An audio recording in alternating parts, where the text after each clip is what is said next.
When I woke up, I was in an all-white room. I had several tubes coming out of my body, connected to machines. My mom was crying, looking worried as she peered over my hospital bed. According to her, I had been in a car accident while driving and was rushed to the hospital. That's when I remembered. I was delivering something my husband forgot, and suddenly the brakes stopped working. I woke up confused and didn't have any idea why my car malfunctioned. Just then, I got a message from my husband, Leroy, on my phone. I was shocked by the message's content. I'm Molly, a 32-year-old woman. Leroy and I have been married for 3 years. We live in a condo together, but we don't have any kids yet.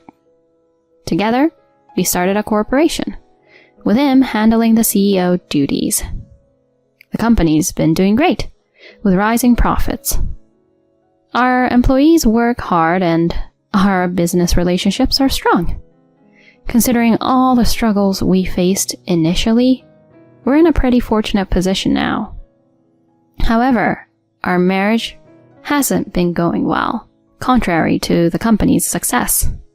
Lately, Leroy and I have hardly been talking. It's been awkward.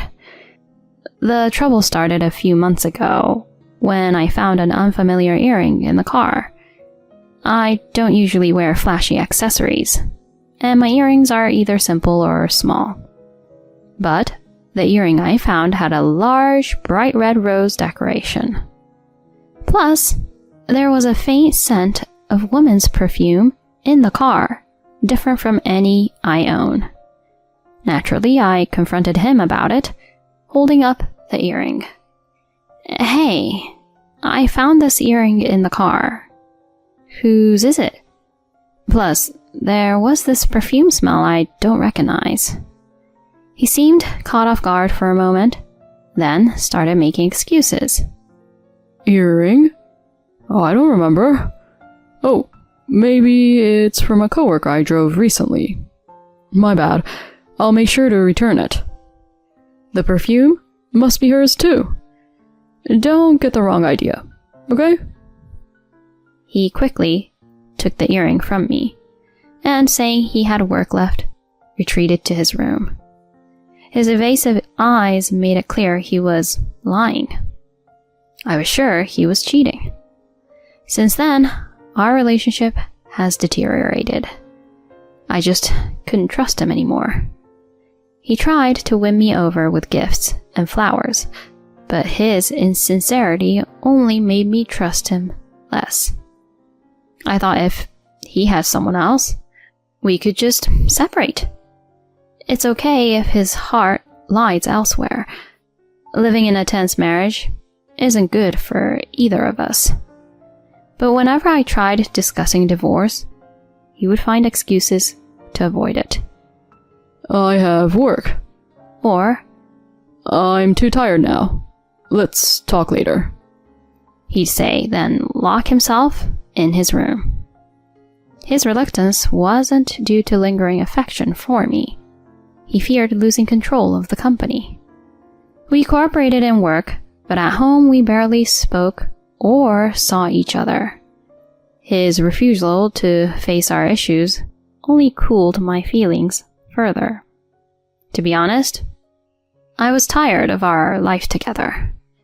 I considered discussing it with our parents, but I didn't want to make a big deal out of it.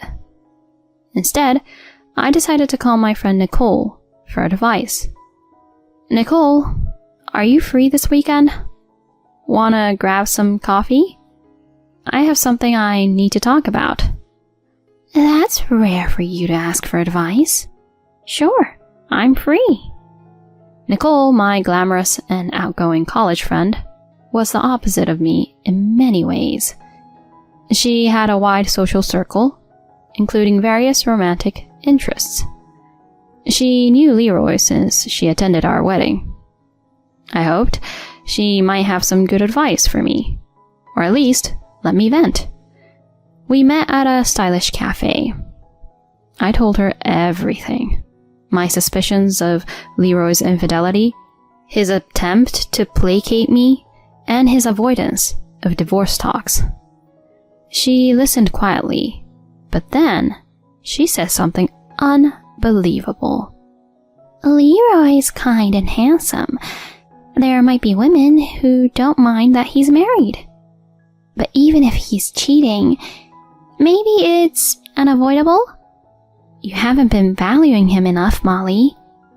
I couldn't understand why she'd say that. I was the victim, so why was I being blamed? Stunned, I asked her, "Are you saying it's my fault?" Not exactly, but you're strong-willed and quick to blame. You always insisted on splitting household chores, right? Maybe he got tired of that strictness. I don't always talk about gender equality. I just reminded him that household chores aren't only a woman's job. It's an outdated mindset to think only women should do housework. I don't see it that way. If the husband works hard, supporting him is the wife's role. Constant nagging would wear any man down. No matter what I said, she seemed to side with Leroy. After some discussion, she casually suggested, "Why not just give him the company? Leroy's the CEO, so the company is basically his. Get a good sum of money and then leave after the divorce. You can find someone else then. You're beautiful. You can do it." I can't do that. I can't settle for less than alimony and half of our shared assets. Plus, there's the future of the company. Talking to her only increased my frustration. I felt betrayed by my best friend. Was she always this off base? Suggesting I just hand the company over to Leroy? I went home without any resolution. And a few days later, the accident happened. Leroy didn't come home until late that night. Around 10 p.m., he called. "I'm really sorry, but I forgot something at the office. Can you bring it to me? I was supposed to send some documents to a new client, but I brought the wrong ones." I rushed out with my car keys. Despite our strained relationship, this was urgent for the company. Like I said before, I don't mix personal feelings with work. The quickest way to the office was over the mountains, so I sped up. Then I realized something was wrong. The brakes weren't working. Panicking, I kept pressing the brakes, but it was useless. The car sped up uncontrollably. I missed a turn and crashed through the guardrail, plummeting off the cliff. That's when I lost consciousness. When I woke up, I was in an all-white room connected to machines with several tubes. Is this a hospital? I turned at a movement and saw my mom looking at me worriedly. When our eyes met, she burst into tears. "You're awake, thank goodness. A passing car called an ambulance. They contacted me using the phone number on your note." She told me I was unconscious and limp when brought to the hospital, and she was devastated. "When Leroy called, I was so shocked I blurted out that you weren't breathing." That triggered my memory of rushing to Leroy and crashing. I had a mild concussion from the accident, but fortunately no injuries. The cliff wasn't high. The doctor said no major issues were found in the MRI and I could go home in the morning if nothing else happened. It was already late at night. It was too late to deliver Leroy's forgotten items. Despite the accident, I thought I should apologize to the client. Checking my phone, I saw a message from Leroy. and opened it, freezing in shock. I've tampered with the car. That'll be the end of Molly. Now that she's out of the way, let's get married. His malicious message left me speechless. I had the accident because he sabotaged the car. His claim of forgetting something at the office was probably a lie.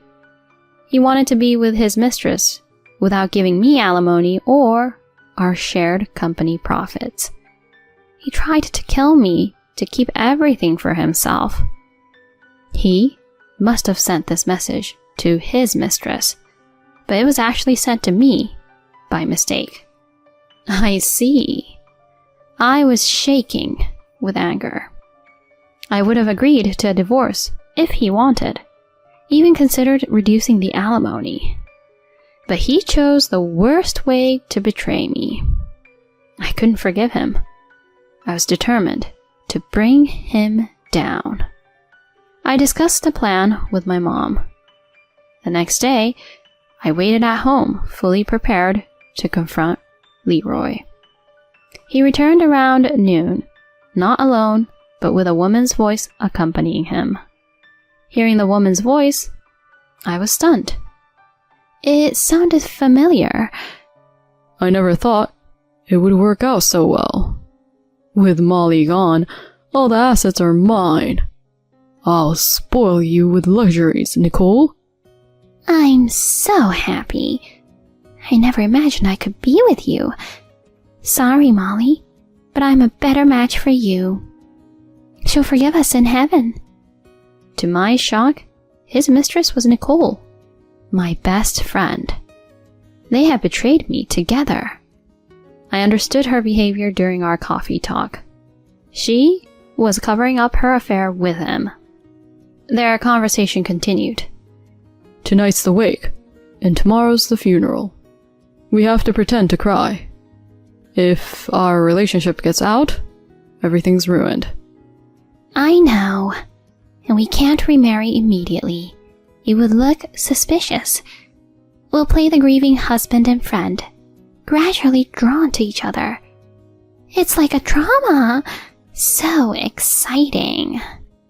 They chatted cheerfully, unaware I was listening. When they entered the living room, I greeted them with a smile. Welcome home. You two seem happy. When they saw me, they screamed in horror, as if they had seen a ghost. Leroy stumbled backwards and fell, and Nicole collapsed, her legs giving way. In disbelief, my husband stammered. How are you still alive? Actually, I had asked my mother to tell him that I had died. That's why he felt safe bringing his mistress Nicole back home. I looked at them with a cold gaze. I never would have guessed Nicole was the other woman. To think I was betrayed by both my husband and my best friend. That was totally unexpected. How long has this been going on? They seemed to come back to their senses at my question. Despite everything, he denied the affair. No, it's a misunderstanding. I heard you died and I just invited Nicole over to console her. There's nothing guilty about it. She quickly joined in his defense. That's right. I was so sad when I heard you had passed away. He was just comforting me while I cried. The idea of me going after my best friend's husband is ridiculous. Both of them had quite the nerve.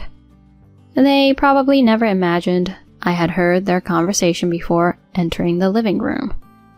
Or maybe they thought they could bluff their way through, assuming there was no evidence. I confronted them with the incriminating phone message he had sent. He muttered, Oh man, I sent it to the wrong person. She glared at him in disbelief. Upon forcing them to talk, it turned out their relationship started right after I introduced him to Nicole. I told them firmly, I'll ask the police to investigate the car. You should be prepared because what you two did is a serious crime. He then begged for mercy, Please, anything but that. Please, don't call the police.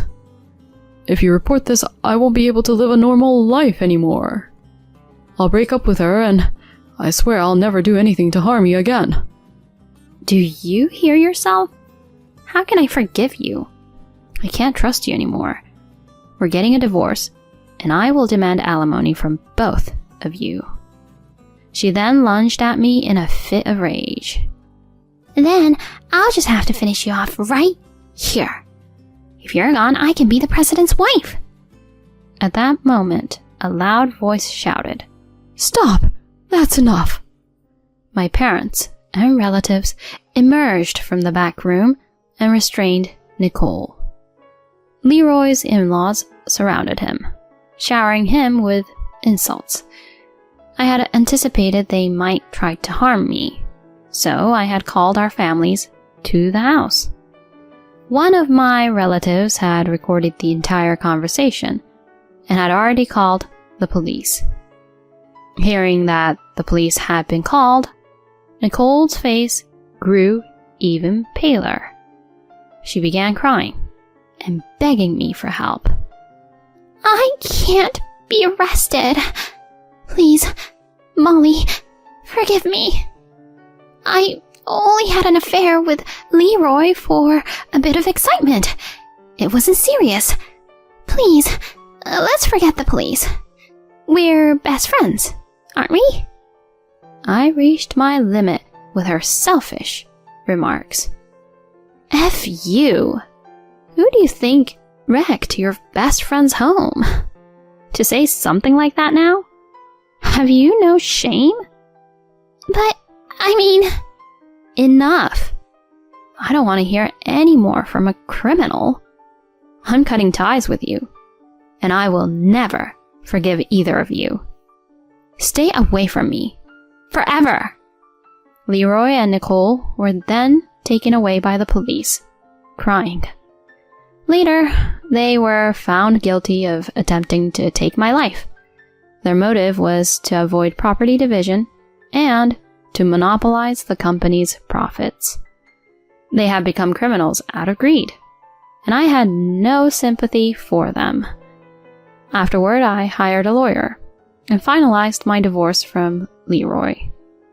The alimony for the affair was paid by both Nicole and Leroy's families. They were to repay it after they were released from prison, even if it meant working to do so.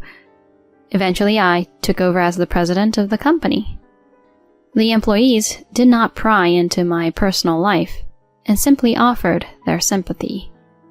Later, I returned to a carefree single life. From now on, I plan to focus on my work as president and live my life positively.